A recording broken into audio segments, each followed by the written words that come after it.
শ্রীম কথিত শ্রী শ্রী রামকৃষ্ণ কথামৃত।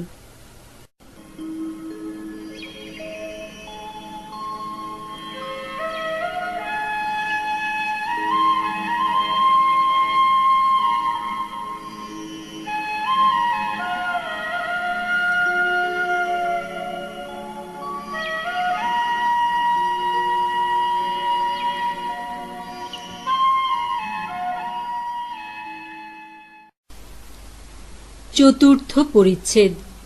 ঈশ্বর দর্শন জীবনের উদ্দেশ্য, তাহার উপায়। ঐশ্বর্য ও মাধুর্য। কেহ কেহ ঐশ্বর্য জ্ঞান চায় না। ঠাকুর কিয়ৎক্ষণ চুপ করিয়া আছেন, আবার কথা কহিতেছেন। শ্রীরামকৃষ্ণ বলিলেন, ঈশ্বর কল্পতরু, তাঁর কাছ থেকে চাইতে হয়, তখন যে যা চায় তাই পায়। ঈশ্বর কত কি করেছেন, তাঁর অনন্ত ব্রহ্মাণ্ড, তাঁর অনন্ত ঐশ্বর্যের জ্ঞান আমার দরকার কি?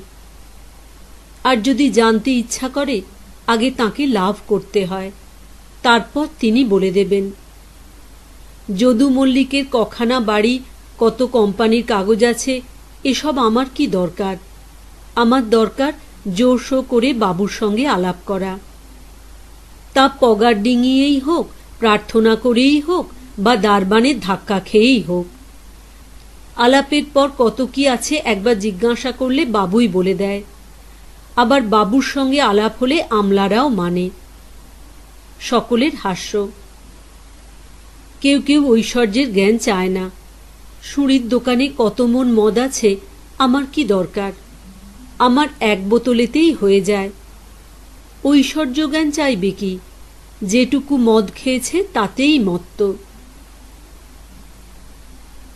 জ্ঞানযোগ বড় কঠিন, অবতারাদি নিত্যসিদ্ধ।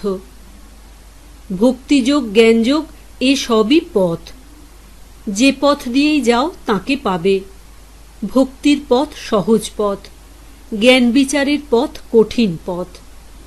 কোন পথটি ভালো অত বিচার করবার কি দরকার?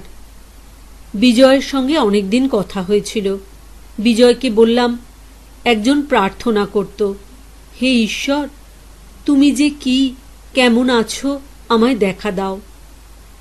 জ্ঞান বিচারের পথ কঠিন। পার্বতী গিরিরাজকে নানা ঈশ্বরীয় রূপে দেখা দিয়ে বললেন, পিতা, যদি ব্রহ্মজ্ঞান চাও সাধু সঙ্গ করো। ব্রহ্ম কি মুখে বলা যায় না। রামগীতায় আছে, কেবল তটস্থ লক্ষণের দ্বারা তাকে বলা যায়। যেমন গঙ্গার উপর ঘোষপল্লী। গঙ্গার তটের উপর আছে এই কথা বলে ঘোষপল্লীকে ব্যক্ত করা যায়। নিরাকার ব্রহ্ম সাক্ষাৎকার হবে না কেন? তবে বড় কঠিন। বিষয় বুদ্ধির লেশ থাকলে হবে না। ইন্দ্রিয়ের বিষয় যত আছে, রূপ, রস, গন্ধ, স্পর্শ, শব্দ সমস্ত ত্যাগ হলে, মনের লয় হলে, তবে অনুভবে বোধে বোধ হয়, আর অস্তিমাত্র জানা যায়। পণ্ডিত বলিলেন, অস্তিত্বপ লব্ধব্য ইত্যাদি। শ্রীরামকৃষ্ণ বলিলেন, তাকে পেতে গেলে একটা ভাব আশ্রয় করতে হয়। বীরভাব, সখীভাব বা দাসীভাব আর সন্তান ভাব। মণিমল্লিক বলিলেন, তবে আঁট হবে। শ্রীরামকৃষ্ণ বলিলেন, আমি সখীভাবে অনেক দিন ছিলাম। বলতাম, আমি আনন্দময়ী ব্রহ্মময়ী দাসী। ওগো দাসীরা, আমায় তোমরা দাসী করো। আমি গরব করে চলে যাব বলতে বলতে যে আমি ব্রহ্মময়ী দাসী। কারু কারু সাধন না করেও ঈশ্বর লাভ হয়, তাদের নিত্য সিদ্ধ বলে। যারা জপ তপাদি সাধনা করে ঈশ্বর লাভ করেছে, তাদের বলে সাধন সিদ্ধ। আবার কেউ কৃপা সিদ্ধ। যেমন 1000 বছরের অন্ধকার ঘর, প্রদীপ নিয়ে গেলে এক্ষণে আলো হয়ে যায়। আবার আছে হঠাৎ সিদ্ধ, যেমন গরিবের ছেলে বড় মানুষের নজরে পড়ে গেছে। বাবু তাকে মেয়ে বিয়ে দিলে, সেই সঙ্গে বাড়ি, ঘর, গাড়ি, দাসদাসী সব হয়ে গেল। আর আছে স্বপ্ন সিদ্ধ, স্বপ্নে দর্শন হল। সুরেন্দ্র সহাস্যে বলিলেন, আমরা এখন ঘুমুই, পরে বাবু হয়ে যাব।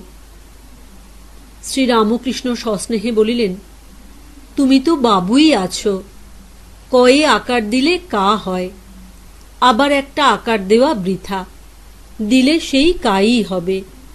সকলের হাস্য। নিত্যসিদ্ধ আলাদা থাক, যেমন অরণি কাষ্ঠ, একটু ঘষলেই আগুন, আবার না ঘষলেও হয়। একটু সাধন করলেই নিত্যসিদ্ধ ভগবানকে লাভ করে, আবার সাধন না করলেও পায়। তবে নিত্যসিদ্ধ ভগবানকে লাভ করার পর সাধন করে। যেমন লাউ কুমড়ো গাছে আগে ফল হয়, তারপর ফুল। পণ্ডিত বলিলেন, লাউ কুমড়োর ফল আগে হয় শুনিয়া হাসিতেছেন। শ্রীরামকৃষ্ণ বলিলেন, আর নিত্যসিদ্ধ হোমা পাখির ন্যায়। তার মা উচ্চ আকাশে থাকে, প্রসবের পর ছানা পৃথিবীর দিকে পড়তে থাকে। পড়তে পড়তে ডানা উঠে ও চোখ ফুটে, কিন্তু মাটি গায়ে আঘাত না লাগতে লাগতে মার দিকে চোঁচা দৌড় দেয়। কোথায় মা, কোথায় মা? দেখো না, প্রহ্লাদের ক লিখতে চক্ষে ধারা। ঠাকুর নিত্যসিদ্ধের কথায় অরণি কাঠ ও হোমা পাখির দৃষ্টান্তের দ্বারা কি নিজের অবস্থা বুঝাইতেছেন? ঠাকুর পণ্ডিতের বিনীত ভাব দেখিয়া সন্তুষ্ট হইয়াছেন। পণ্ডিতের স্বভাবের বিষয় ভক্তদের বলিতেছেন। শ্রীরামকৃষ্ণ ভক্তদের প্রতি বলিলেন, এর স্বভাবটি বেশ। মাটির দেওয়ালে পেরেক পুতলে কোনো কষ্ট হয় না। পাথরে পেরেকের গোড়া ভেঙে যায়, তবু পাথরের কিছু হয় না। এমন সব লোক আছে, হাজার ঈশ্বর কথা শুনুক, কোনো মতে চৈতন্য হয় না। যেমন কুমির, গায়ে তরবারির চোপ লাগে না। পাণ্ডিত্য অপেক্ষা সাধনা ভালো। বিবেক। পণ্ডিত বলিলেন, কুমিরের পেটে বর্ষা মারলে হয়। সকলের হাস্য। শ্রীরামকৃষ্ণ সহাস্যে বলিলেন, গুচ্ছির শাস্ত্র পড়লে কি হবে? ফেলাজফি। সকলের হাস্য। পণ্ডিত সহাস্যে বলিলেন, ফেলাজফি বটে। শ্রীরামকৃষ্ণ বলিলেন, লম্বা লম্বা কথা বললে কি হবে? বাণ শিক্ষা করতে গেলে আগে কলা গাছ ত্যাগ করতে হয়, তারপর সর গাছ, তারপর সলতে, তারপর উড়ে যাচ্ছে যে পাখি। তাই আগে সাকারে মনস্থির করতে হয়। আবার ত্রিগুণাতীত ভক্ত আছে, নিত্য ভক্ত, যেমন নারদাদি, যে ভক্তিতে চিন্ময় শ্যাম, চিন্ময় ধাম, চিন্ময় সেবক। নিত্য ঈশ্বর, নিত্য ভক্ত, নিত্য ধাম। যারা নেতি নেতি জ্ঞান বিচার করছে, তারা অবতার মানে না। হাজরা বেশ বলে, ভক্তের জন্যই অবতার, জ্ঞানীর জন্য অবতার নয়। তারা তো সোহং হয়ে বসে আছে। ঠাকুর ও ভক্তেরা সকলেই কিয়ৎকাল চুপ করিয়া আছেন। এইবার পণ্ডিত কথা কহিতেছেন। পণ্ডিত বলিলেন, আজ্ঞে কিসে নিষ্ঠুর ভাবটা যায়?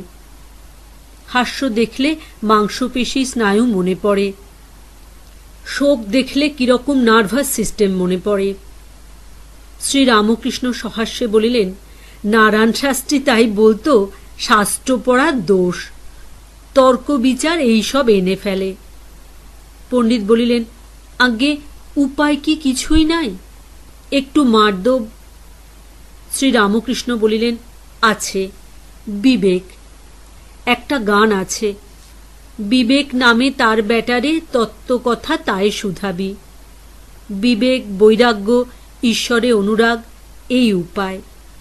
বিবেক না হলে কথা কখনো ঠিক ঠিক হয় না। সামাধ্যায়ী অনেক ব্যাখ্যার পর বললে, ঈশ্বর নিরস। একজন বলেছিল, আমাদের মামাদের এক গোয়াল ঘোড়া আছে। গোয়ালে কি ঘোড়া থাকে? সহাস্যে বলিলেন, তুমি ছানা বড়া হয়ে আছো। এখন 2-5 দিন রসে পড়ে থাকলে তোমার পক্ষেও ভালো, পরেরও ভালো। 2-5 দিন। পণ্ডিত ঈষৎ হাসিয়া বলিলেন, ছানা বড়া পুড়ে অঙ্গার হয়ে গিয়েছে। শ্রীরামকৃষ্ণ সহাস্যে বলিলেন, না না, আরশোলার রং হয়েছে। হাজরা বলিলেন, বেশ ভাজা হয়েছে, এখন রস খাবে বেশ। পূর্ব কথা। তোতাপুরীর উপদেশ। গীতার অর্থ ব্যাকুল হও।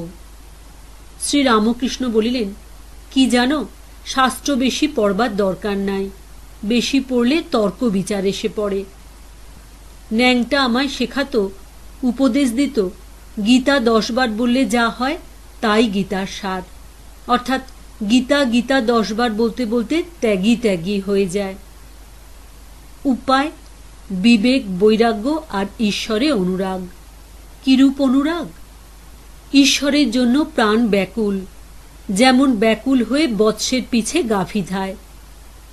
পণ্ডিত বলিলেন, বেদে ঠিক অমনি আছে, গাভী যেমন বৎসের জন্য ডাকে, তোমাকে আমরা তেমনি ডাকছি।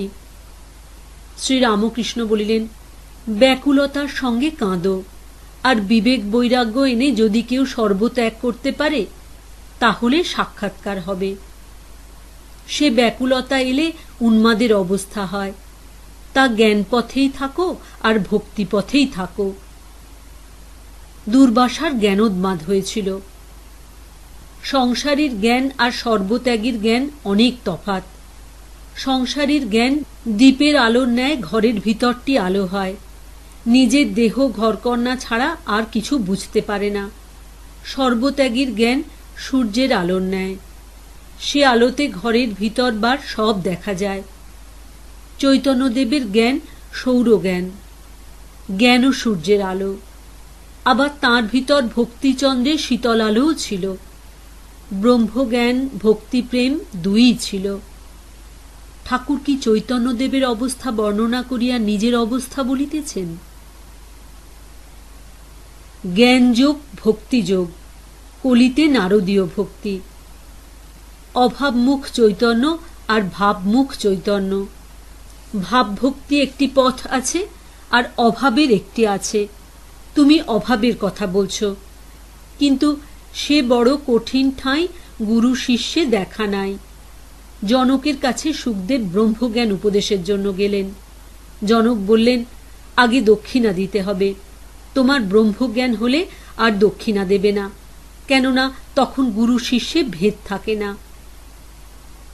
ভাব অভাব সবই পথ, অনন্ত মত, অনন্ত পথ, কিন্তু একটি কথা আছে, কলিতে নারদীয় ভক্তি, এই বিধান। এ পথে প্রথমে ভক্তি, ভক্তি পাকলে ভাব, ভাবের চেয়ে উচ্চ মহাভাব আর প্রেম। মহাভাব আর প্রেম জীবের হয় না, যারটা হয়েছে তার বস্তুলাভ অর্থাৎ ঈশ্বর লাভ হয়েছে। পণ্ডিত বলিলেন, আগে বলতে গেলে তো অনেক কথা দিয়ে বুঝাতে হয়। শ্রীরামকৃষ্ণ বলিলেন, তুমি ন্যাজামুড়ো বাদ দিয়ে বলবে হে।